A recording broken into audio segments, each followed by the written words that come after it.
Hola, buenos días, ¿cómo están? Gracias por sumarse.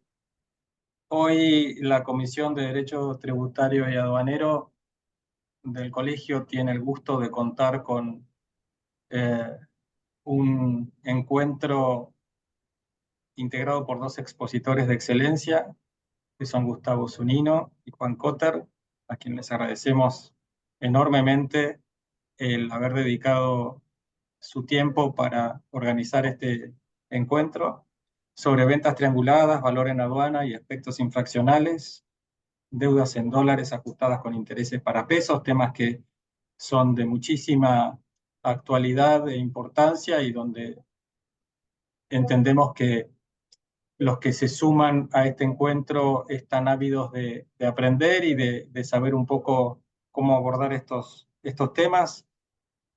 Sin más, le voy a dar la palabra a Juan Cotter en primer lugar. Juan, adelante, bienvenido. Bueno, ¿cómo les va? Buen día para todos. Un placer sumarme a estos encuentros del colegio para conversar sobre temas de actualidad. ¿Pueden ver la presentación que... Sí, bueno, arranco. Me vas avisando, Marcelo, si me Sí, extiendo, por favor. perfecto. Que no exceda estos 20 minutos, media hora Sí, como sí, mucho. sí, sí, sí. Muy bien. Encuentro total de una hora. Bueno, evidentemente no es un tema nuevo.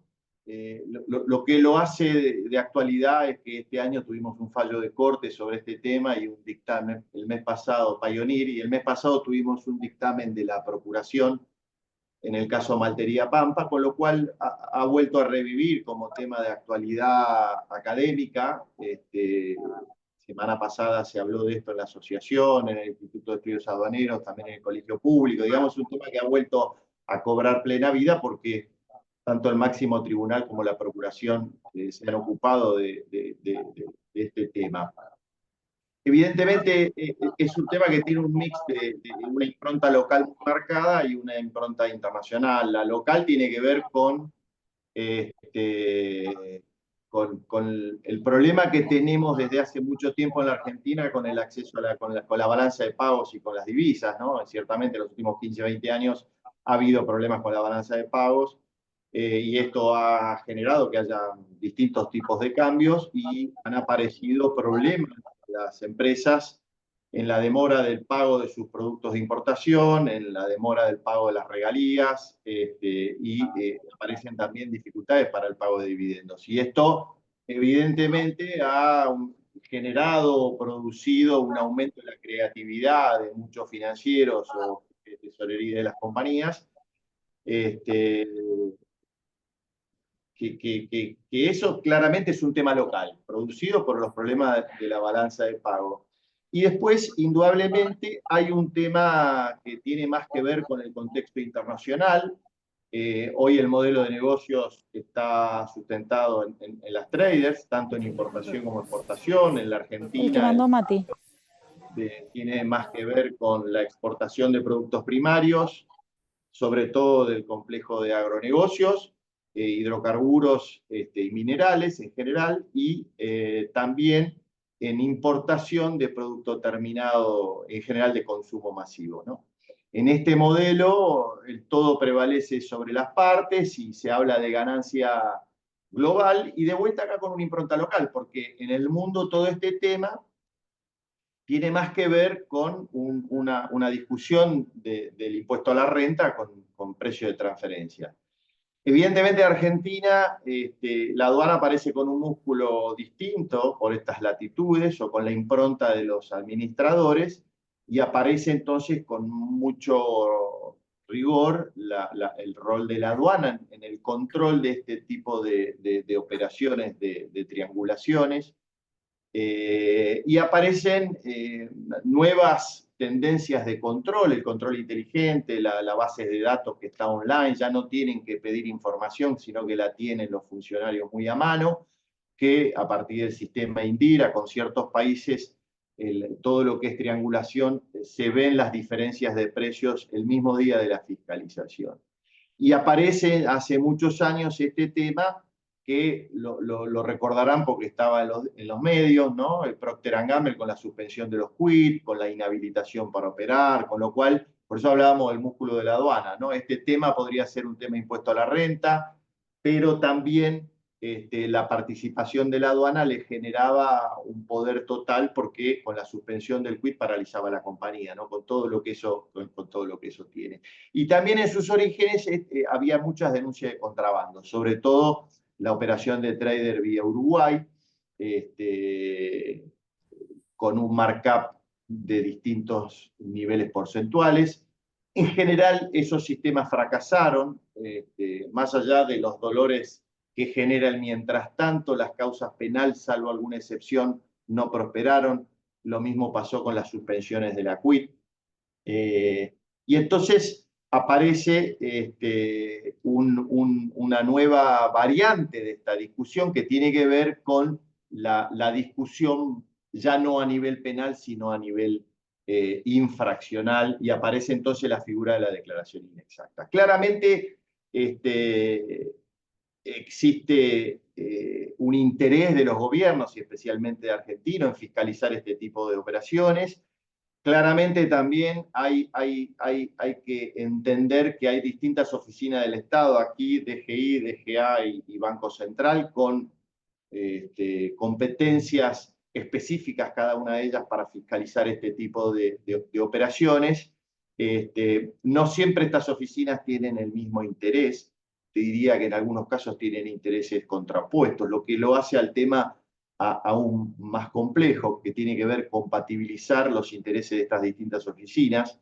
Este tema, como se imaginarán, sacando la cuestión cambiaria y la intervención del Banco Central, en general, la interacción de la aduana con la oficina de recaudación de los impuestos interiores también se da en otros países del mundo. Estados Unidos, si se quiere, está un poco más avanzada y con el pragmatismo que caracteriza a los americanos, ellos se preguntan, bueno, ¿cuál es el impuesto que más me interesa controlar? El impuesto a la renta. Bueno, entonces si para mí, para el impuesto a la renta, ese precio de la transacción supera el test de legalidad, no me preocupa tanto la cuestión aduanera y aplico automáticamente. Pero en otras latitudes esto no es así, con lo cual que el precio de la transacción resulte aceptable para la Oficina de Recaudación de Impuestos Interiores no necesariamente implica que para la valoración aduanera de la mercadería de importación-exportación ese precio tenga que ser automáticamente aceptado. Con lo cual se generan una serie de cuestiones y de investigaciones que son las que hoy motivan esta pequeña charla. Por supuesto que hablamos siempre de planificación fiscal, de economía de opción, y este es un tema súper trabajado hace miles de años, y los tributaristas que nos acompañan hoy lo conocen mejor que yo, ¿no? Este tema ya se resolvió en Prusia hace tantísimos años, ¿no? Y ahí se decía que nadie está obligado a administrar su fortuna y sus rentas de manera que proporcione al Estado el máximo de recaudación tributaria. En los Estados Unidos también se ha señalado que siempre que la ley lo permita, el ciudadano tiene el derecho a arreglar los asuntos de manera que sus impuestos sean tan bajos como le sea posible, visto que no hay un deber patriótico al aumento de sus propios impuestos, ¿no? Y por aquí más recientemente, aunque ya hace muchísimos años, la Corte Argentina también ha señalado que no resulta reprensible el esfuerzo honesto del contribuyente para limitar sus impuestos al mínimo legal. De alguna manera, el concepto es que se puede hacer lo que la ley no prohíbe, incluso si supone ello organizar sus negocios y sus finanzas de manera tal de bajar los impuestos al mínimo posible. Por supuesto, el tema es claro y pareciera ser que en algún momento en Argentina, por lo menos para los que hacemos derecho aduanero, parecía ser que las ventas sucesivas resultaban ilícitas porque generaba automáticamente una investigación. Y lo peor es que no generaba una investigación técnica de valor para definir la base imponible, sino que generaba reproches de índole represivo, con todo lo que eso supone. Y en el fondo lo que hay que preguntarse es cuál es la obligación del declarante, ya sea en una operación de importación y exportación, y su obligación es declarar el precio de la transacción que motiva esa importación u otra exportación. El importador o el exportador no valora la carga, sino que declara el precio de la transacción. Después le corresponderá al organismo fiscal determinar si ese precio reúne los requisitos legales que impone la norma legal aplicable para ser considerado base idónea de valoración o no. Y en su caso, si no los reúne, la primera medida es desestimarlo como valor imponible, valorar con alguno de los métodos subsidiarios de valoración y definir una nueva base imponible sobre eventualmente se reclamarán diferencias de tributos. Pero generar una automática denuncia por falsa declaración de valor a quien declara el precio de su transacción aparece como excesivo, ¿no? Distinto es el caso de quien oculta la vinculación o genera mecanismos de ocultamiento o de falsedad, pero digamos no para la empresa que declara lícitamente el valor de su transacción y declara la visión. Obviamente en estos casos aparece la duda razonable sobre el precio o puede aparecer. Obviamente que los sistemas como el Indira, que permiten al funcionario advertir los precios y compararlos de manera casi automática, son espectaculares desde la mirada de quien fiscaliza, desde el control, que responde a estas técnicas novedosas ya desde hace 20 años de control. Antes el funcionario tenía que comunicarse con la aduana de destino, hacer preguntas, averiguar información. Hoy online ya tienen esa información y hay un peine electrónico que le dispara la voz de alerta en estos casos. Pero una cosa es que esos sistemas sirvan como disparadores de investigaciones y otra cosa es que eso genere automáticamente una denuncia y otra cosa bien distinta es que ese precio testigo que sirve para detectar una operación sujeta a fiscalización sea utilizado como un método subsidiario de valoración cuando eso no es lo que está arreglado ni en el Código Aduanero ni en el acuerdo de valor.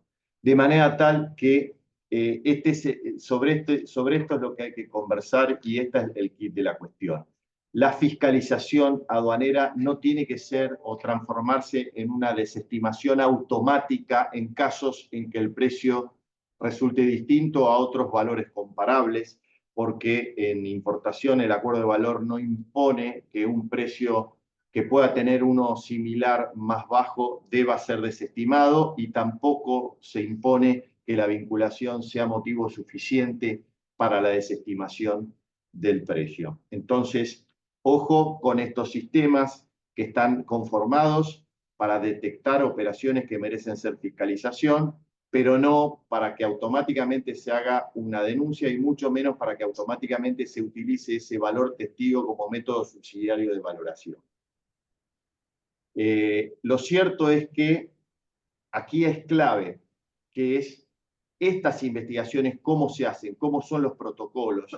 Y ahí es donde vemos y advertimos que esta automática asimilación de precios testigos o en caso de vinculadas del precio de la segunda venta o de la primera venta, según hablemos de Impo o Expo, no está previsto en ninguna norma que eso automáticamente se justifique. Y por otra parte, siempre, siempre, siempre corresponde la aplicación supletoria de la Ley Nacional de Procedimientos Administrativos a las investigaciones y fiscalizaciones aduaneras, de manera tal que el acto administrativo que contiene el reclamo tributario tiene que estar suficientemente motivado y fundado.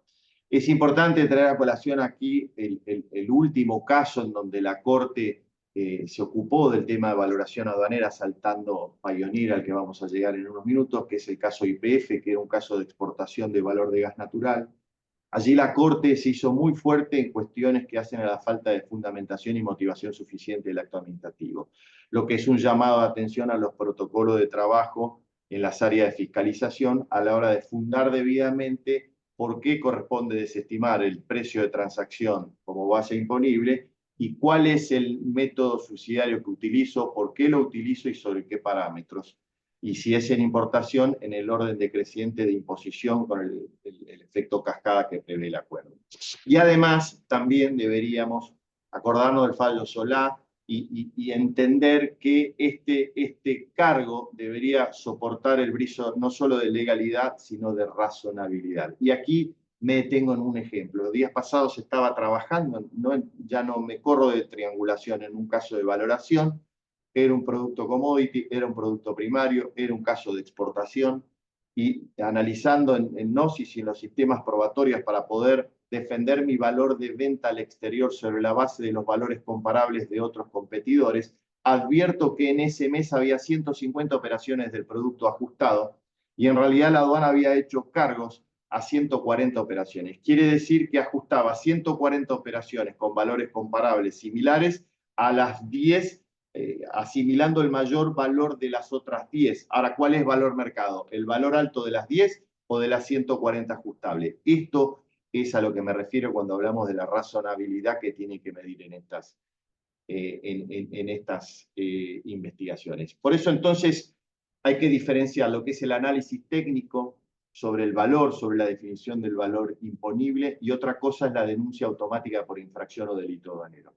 Y acá es importante declarar y diferenciar lo que es precio de lo que es valor. Yo estoy obligado a declarar precio. Asumamos que mi precio por algún motivo pueda resultar descartable como valor imponible. ¿Eso qué supone? ¿Que yo tengo que declarar el precio?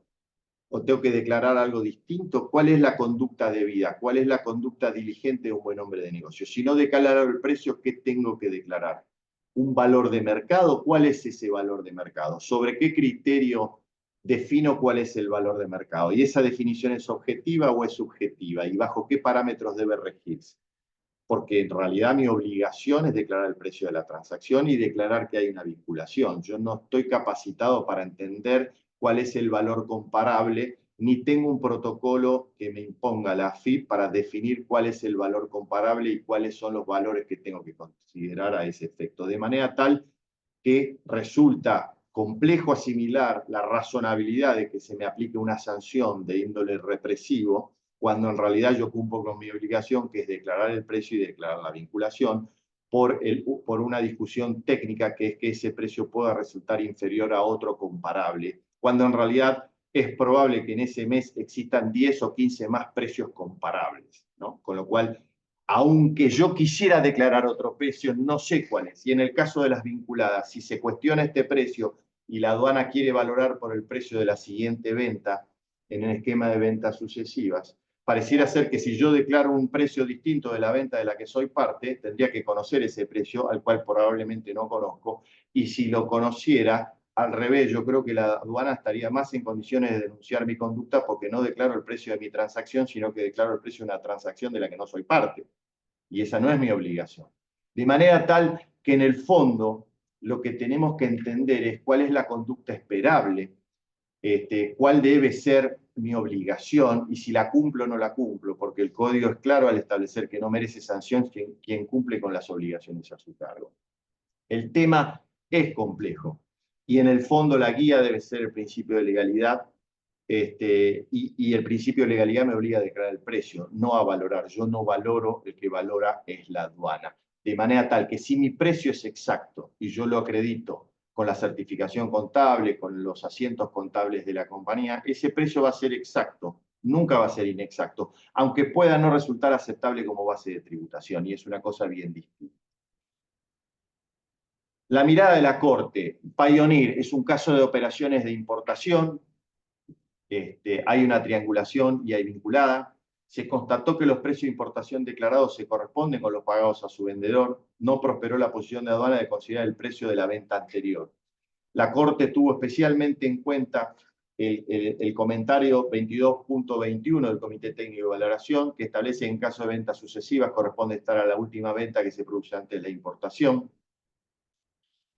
También señaló, en relación a la imputación concreta, que el tipo imputado que sanciona a quien formule una declaración que difiera del resultado de la comprobación y que tenga entidad para producir un perjuicio fiscal o una diferencia de ingresos de divisas, que no tiene ninguna previsión que imponga considerar los precios de ventas anteriores, que tampoco impone la inversión de la carga de la prueba de manera tal que el importador deba justificar estas diferencias de precios, y que las diferencias de precios que puedan existir, y dice, aunque sean sustanciales, no alcanzan para desplazar la carga de la prueba hacia el importador para que demuestre que su precio era el que efectivamente correspondía y no el de la anterior venta. de manera tal que la Corte es clara en importación y pareciera ser que ha zanjado esta discusión en el sentido de entender que corresponde la última venta, que es la única venta de la cual el importador es parte, y que aunque existan diferencias, eso no es motivo suficiente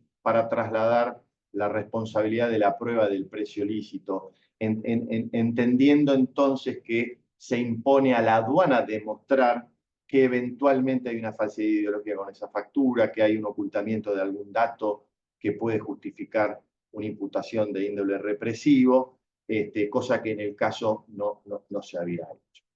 La mirada del Ministerio Público, les decía, Pioneer es una operación de trianguladas entrevinculadas, una operación de triangulación entrevinculadas en importación.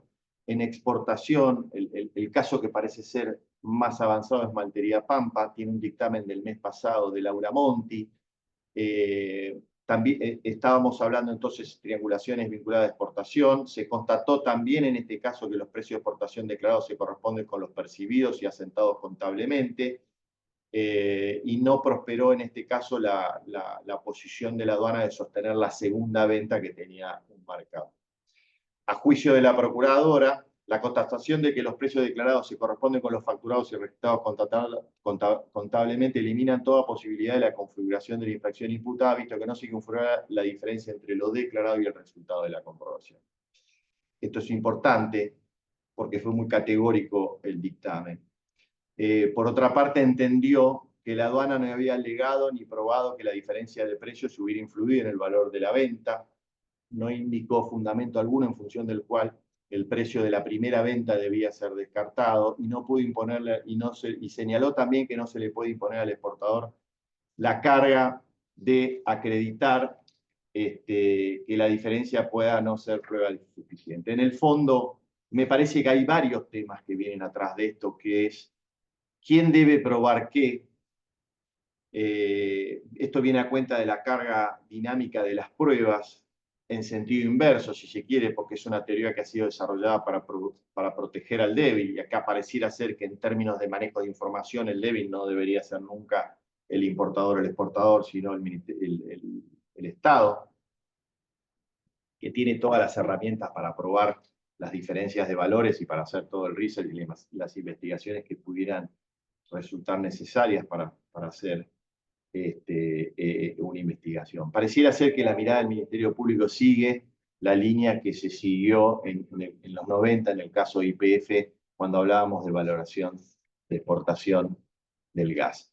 Por otra parte, un tema no menor, y con esto voy cerrando, que es que se metió el Ministerio Público, tiene que ver con algún fallo del Tribunal Fiscal que ha tenido aceptación en la Sala 3 de la Cámara Contencioso, que es desestimar el valor de transacción sobre la base de la aplicación de los principios de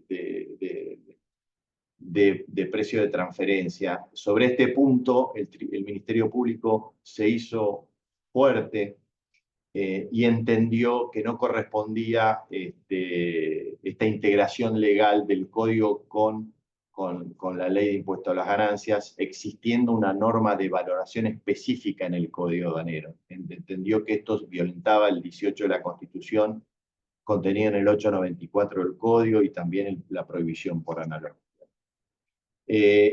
A modo de síntesis, el esquema de ventas sucesivas no solo es lícito, sino que es el que prevalece en el mundo.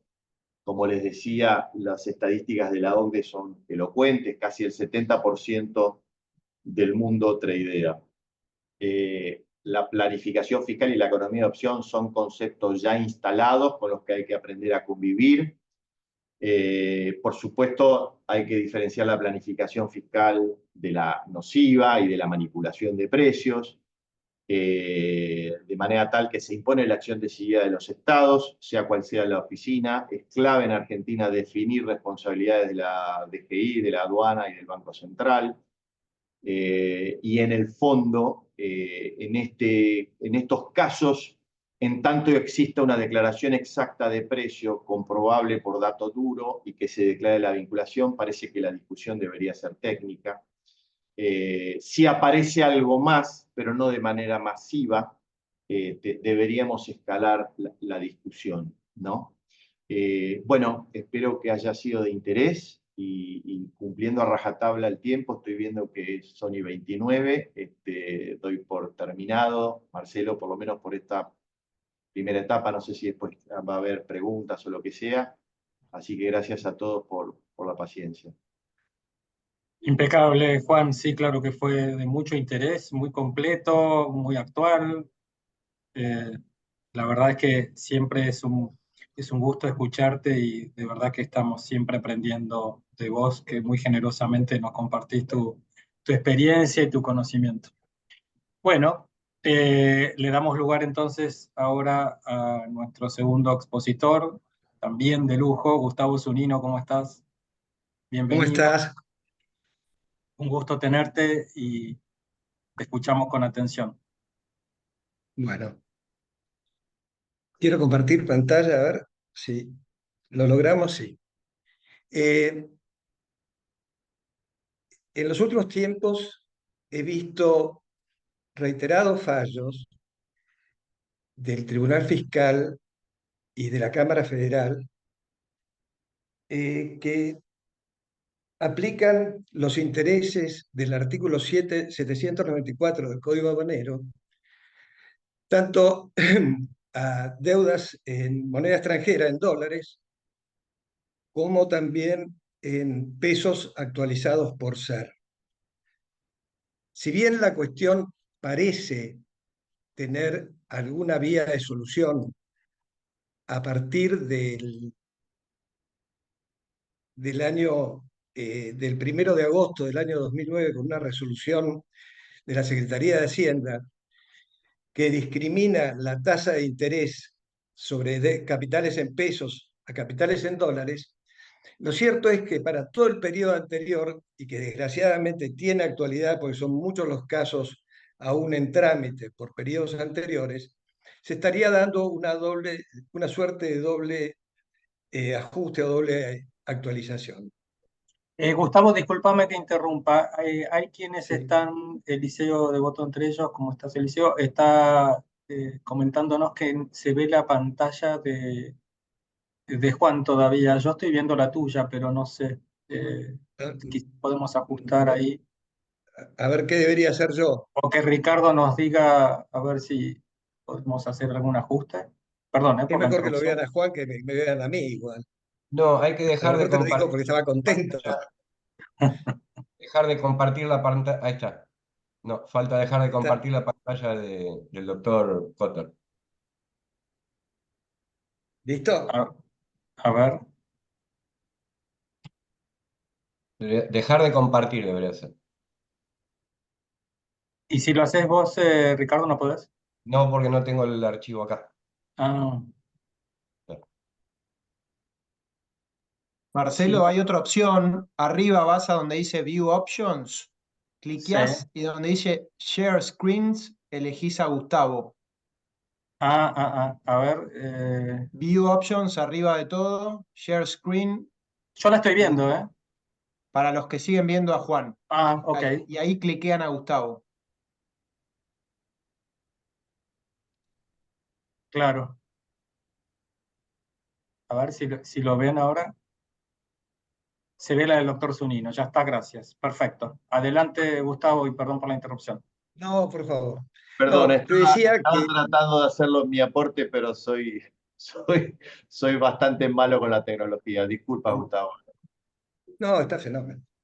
Este, y te decía que me parece que es una cuestión demasiado obvia como para que pase desapercibida lo que yo considero un resultado arbitrario en todas estas sentencias que hemos visto. Vamos entonces a tratar de por qué lo considero que es así, y para eso lo primero que deberíamos repasar son las cuestiones básicas en materia de intereses, sobre las cuales no existe discusión alguna en la doctrina.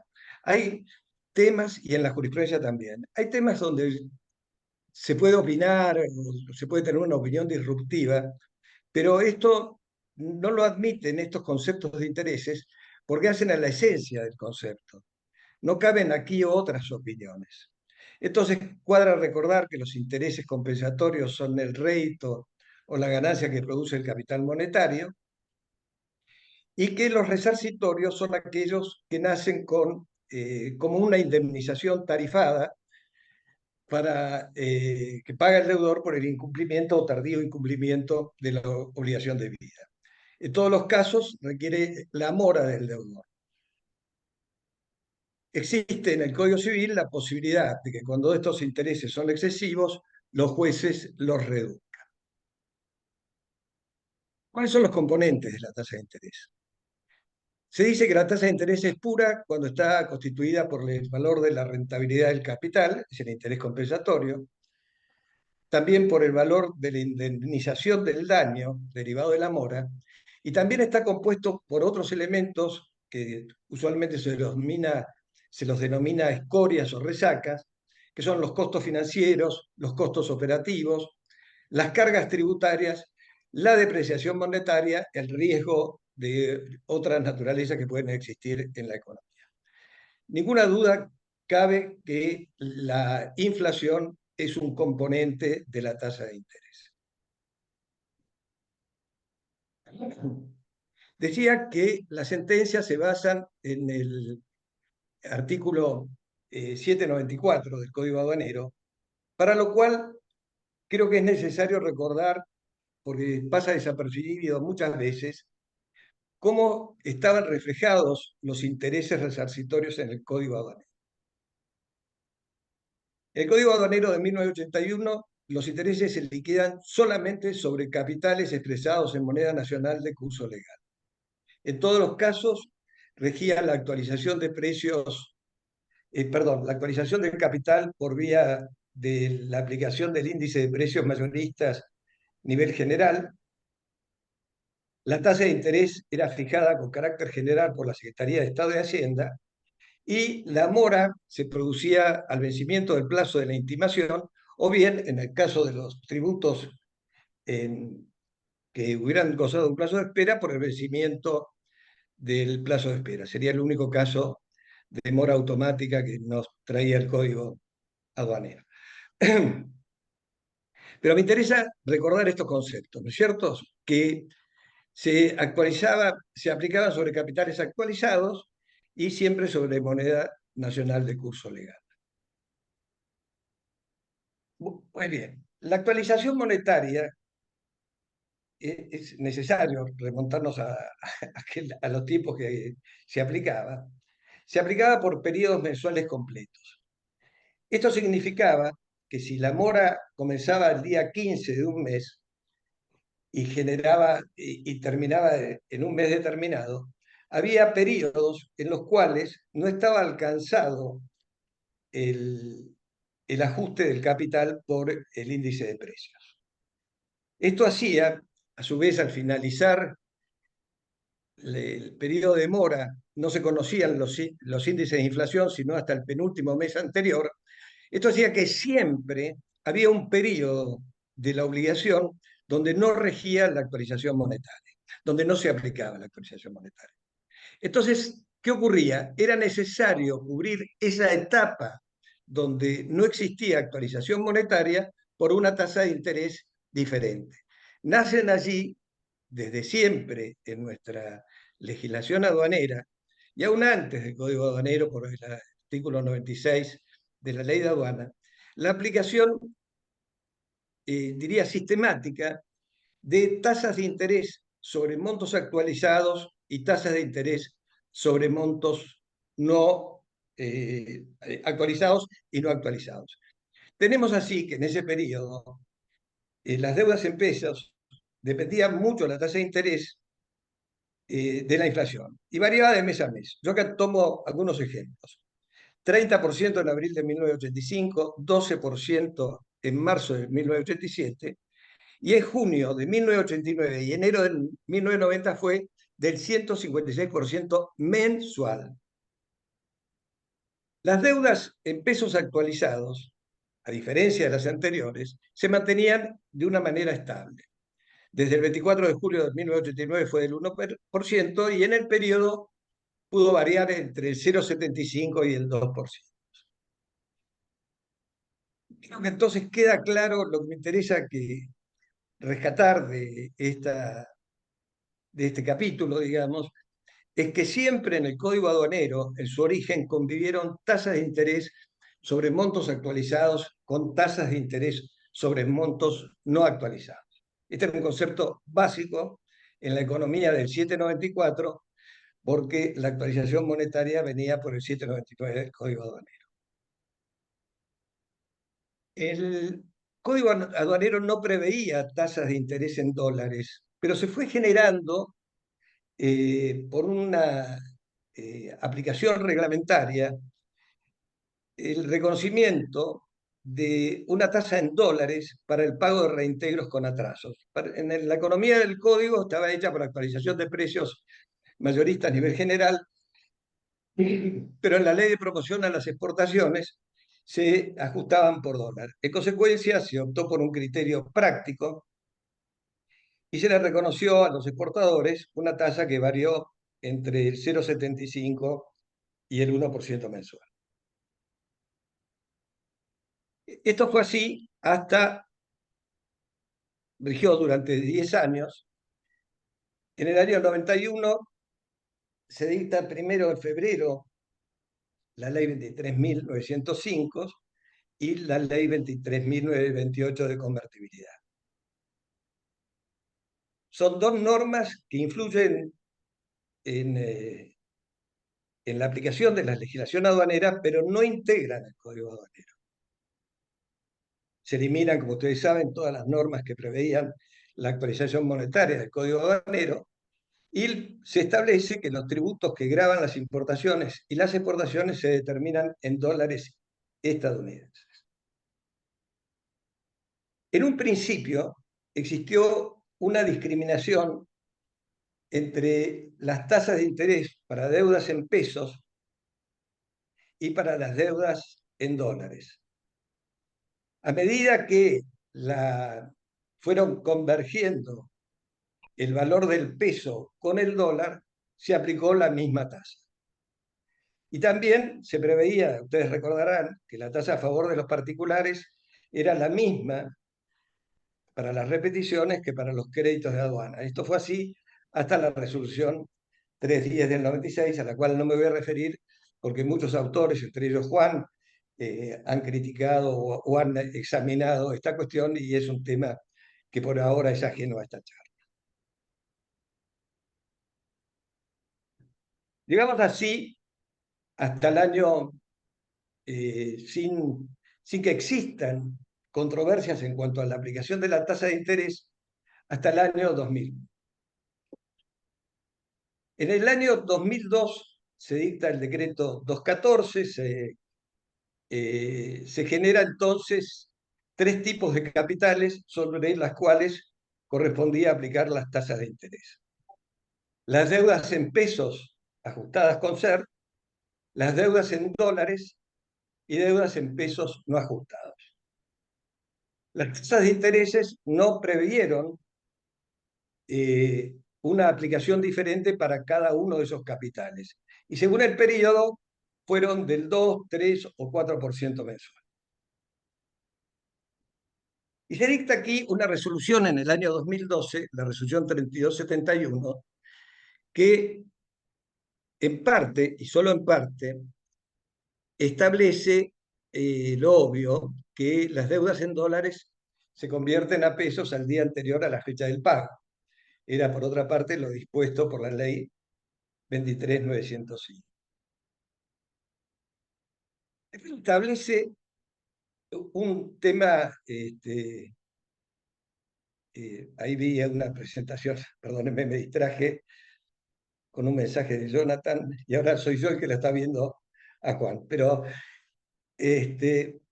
decía que se produce allí una norma, el 1 inciso B, que dice que los intereses deberán ser calculados sobre el capital adeudado en pesos hasta la fecha de su pago.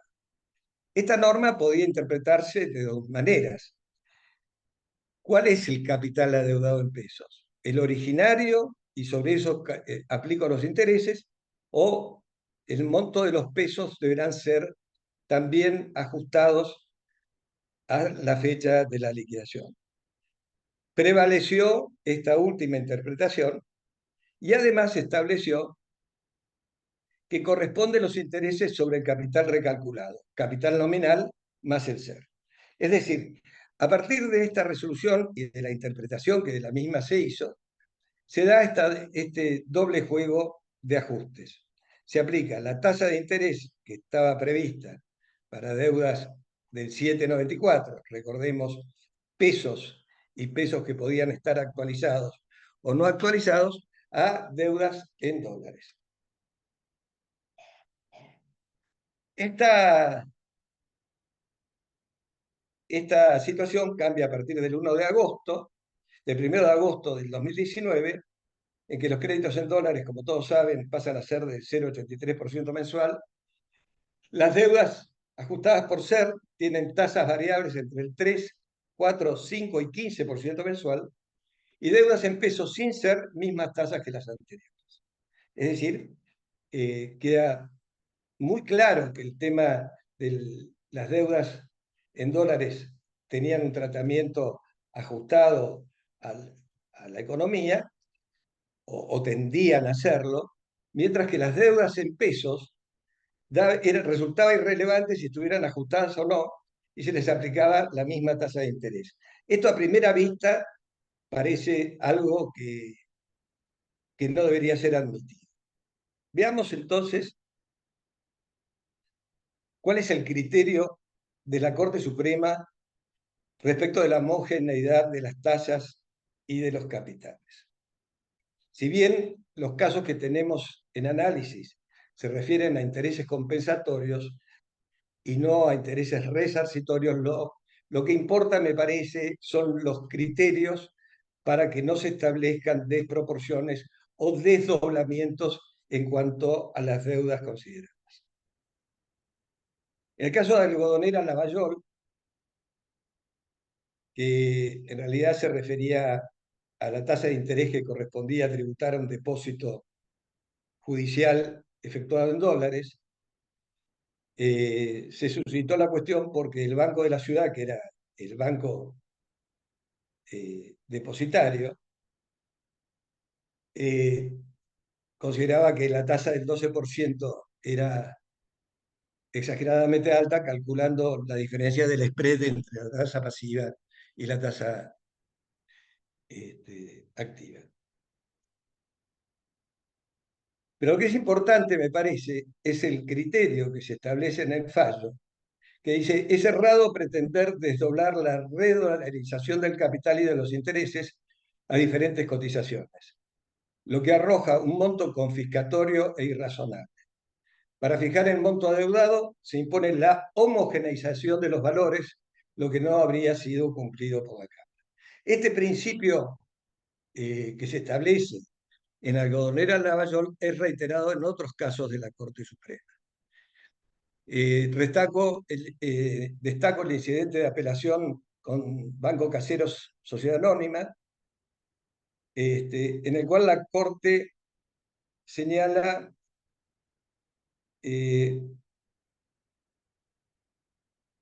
establece que es razonable que los intereses devengados como un accesorio de la obligación principal contraída por el banco sigan su misma suerte a los efectos de su cálculo. Es decir, que no corresponde tomar la tasa de interés prevista para deudas en pesos sobre capitales en dólares. Y que la diferencia que generan los réditos en inversiones en las distintas monedas involucradas arribó a un resultado excesivo, apartado del accesorio que hubiera generado una imposición en dólares estadounidenses en el lapso en cuestión. Este mismo juicio del Banco de Caseros también dio origen antes a otra cuestión. Se ve que había un problema allí entre la sindicatura y los bancos y la Cámara, en el cual había anticipado la doctrina que ya había dejado. El dictamen de la procuradora dice: esa corte consideró arbitraria la decisión de imponer la tasa pasiva que cobra el Banco de la Nación Argentina para sus depósitos en pesos al monto del capital nominal en dólares, lo cual resulta ser el efecto de la decisión ahora recurrida.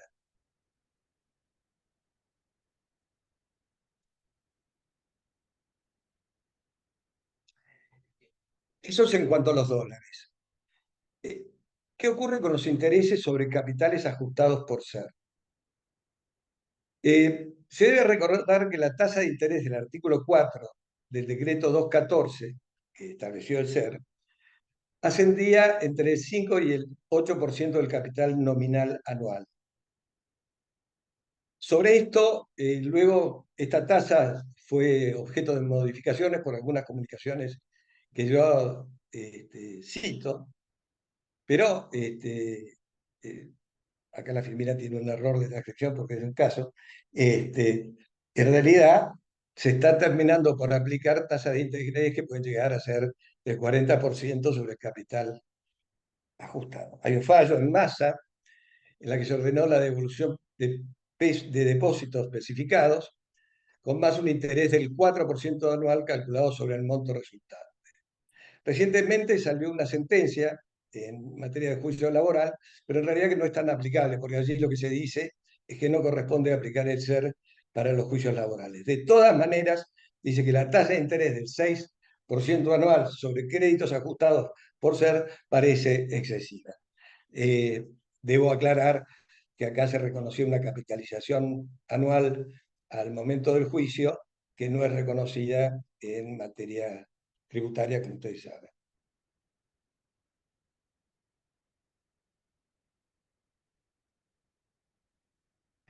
Entonces vamos a pasar. ¿Qué ocurre? Hemos visto lo que consideramos que es el criterio de la Corte. ¿Y qué es lo que ocurre con la jurisprudencia de los tribunales inferiores en materia aduanera? La jurisprudencia predominante aplica la misma tasa de interés para deudas en pesos y para deudas en pesos ajustadas por SER. También para el periodo anterior al 1 de agosto aplica las deudas en dólares y en pesos las mismas tasas de interés. En 4 de las 5 salas de la Cámara Nacional de Apelaciones en lo federal y contencioso administrativo se aplican las mismas tasas de interés. Solo 2 vocalías del Tribunal Fiscal de la Nación morigeran las tasas de interés cuando el resultado de la aplicación parece excesivo. De todas maneras, hay que tener mucha suerte para que coincidan esos 2 vocales en mayoría, porque generalmente, salvo por subrogancia, no integran la misma sala. Quiere decir que parecería ser que la jurisprudencia de los tribunales inferiores a la Corte le parece razonable, e inclusive lo justifican y fundamentan, que exista una misma tasa de interés sobre capitales de distinto origen. ¿Qué es lo que se puede hacer frente a esto? Me parece que no ha existido por parte de los litigantes, porque siempre son comentarios de menor jerarquía los que se realizan en las sentencias. Me parece que se debe recordar que los intereses del artículo 794 del Código Aduanero tienen su origen para deudas en pesos y que esos pesos se distinguía entre deuda actualizada y no actualizada. Esto me parece que es esencial para entender que desde el inicio en el Código Aduanero y en su aplicación se establecía como una gran diferenciación la tasa de interés sobre montos actualizados y no actualizados. La cuestión puede plantearse en todas las instancias y en cualquier momento, porque la Corte ha establecido que cuando existen errores de aplicación normativa que lesionan el derecho de propiedad y el derecho de defensa de juicio, es admisible la queja por esas cuestiones. Desde otro punto de vista, ¿cuál es la situación a la cual hoy se enfrentan los contribuyentes? Bueno, la verdad que la moratoria, particularmente en el plazo que venció el 15 de agosto, significaba una reducción significativa, porque la tasa, si tomamos una tasa promedio del 36% anual, con la reducción del 70 quedaba el 10,8 anual y bajaba el 3% la tasa posterior al 1 de agosto del 2019. Actualmente el descuento es del 60, lo que lleva a 14,4 anual y 4% anual. Pero esto pronto se acaba, digamos, porque ya después no parece que vaya a tener solución por el lado de la moratoria, y lo único que queda es que eh, se, se plantee nuevamente en la justicia y en el Tribunal Fiscal esta cuestión como prioritaria. Bueno, es lo que tenía para comentarles sobre este tema y, por supuesto, quedo a disposición. Muchas gracias, Gustavo. Un Gracias placer a vos. escucharte. Impecable, nutrido. Es impresionante cuando uno empieza a ver la evolución histórica, ¿no? De todo esto y todo el periodo en el que hemos pasado ya por actualizaciones y planteos y lo que mencionabas de que era igual la tasa de interés de las repeticiones, digamos.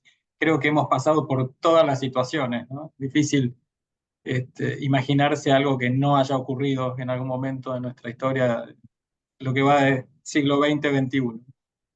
Mirá, Pero bueno, perdoname la interrupción. sí, sí, En adelante. realidad, cuando vos me llamaste para participar en la charla, yo estaba haciendo un cuento sobre un enclave en la Argentina donde no se distinguían los dólares de los pesos. Y era un enclave ubicado en zonas geográficas muy determinadas, pero que en el resto del país, por supuesto, todo el mundo tenía claro que eran cosas muy, pero muy diferentes. Me salvaste de hacer el cuento. Bueno, podés retomar. Ya, me amargué bastante con esto. Bueno, estamos muy bien de tiempo. No sé si alguno de los asistentes tiene algún comentario, observación o pregunta para hacer. Adelante.